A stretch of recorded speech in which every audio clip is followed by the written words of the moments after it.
Eric, let me start with you. A lot of moving parts here, but it's pretty interesting because Donald Trump comes out the gate, he slams General Motors, and Ford seems to get their mind right, to borrow a line from Cool Hand Luke, and they say, you know what, we're not going to spend $1.6 billion down in Mexico.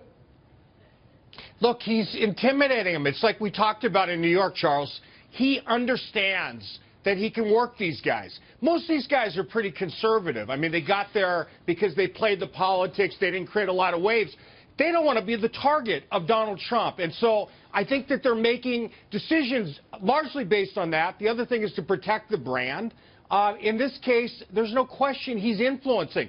Will that make a big enough impact on the economy? I think it adds to it. It's a cumulative effect with the tax cuts and the other things that I think will make a difference, no question about it. The one thing is that no one is talking about is the robotic side of this, which is, yes, they're not moving them to Mexico, but I'm interested to see what will be the investment in robotics in the United States, and I bet you it goes up. Well, to your point, $700 million yielding 700 jobs is something of a head-scratcher. But I think, Al, right now, the most important thing is for Donald Trump to try to stop the slide, stop that vacuum. I think Ross Perot, you're too young to remember, but Ross Perot called it a sucking sound, to stop the sucking of American jobs and manufacturing jobs to Mexico. First things first. Absolutely. And connected to the big picture, because Donald Trump sees the big picture and works the local picture, right?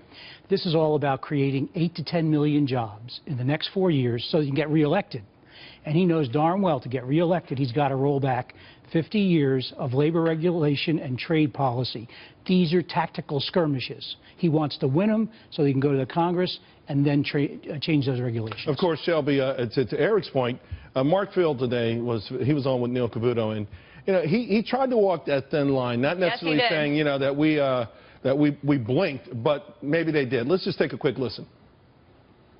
We're canceling the plant down in Mexico is primarily due to the fact that, we were going to build our next generation Focus there.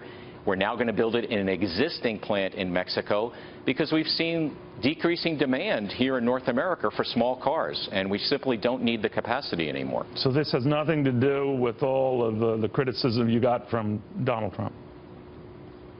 Well, we're doing this decision based on what's right for our business. All right, now here's the thing. Chevy Cruze, people should know their sales are down 20% last year. It was only the second year that this version has been in play.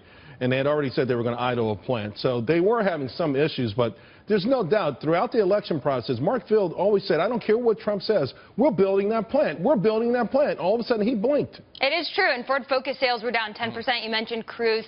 This was a win-win-win for Ford because they were already going to close this, or shutter the plans for this plant. Small cars aren't doing so well in the United States. Populism is. It looks great to have American-made cars, and they can say, hey, we're doing this in part because President-elect Trump's policies are very business-friendly. So this was just like a huge PR grand slam today. GM, on the other hand, had a different So you think it was a PR win for both Ford and Donald Trump? Yes. Because Ford was going to do this anyways, and Ford's stock went up 4% today. That means this was good for Ford's bottom line, not I'm just not sure if Ford was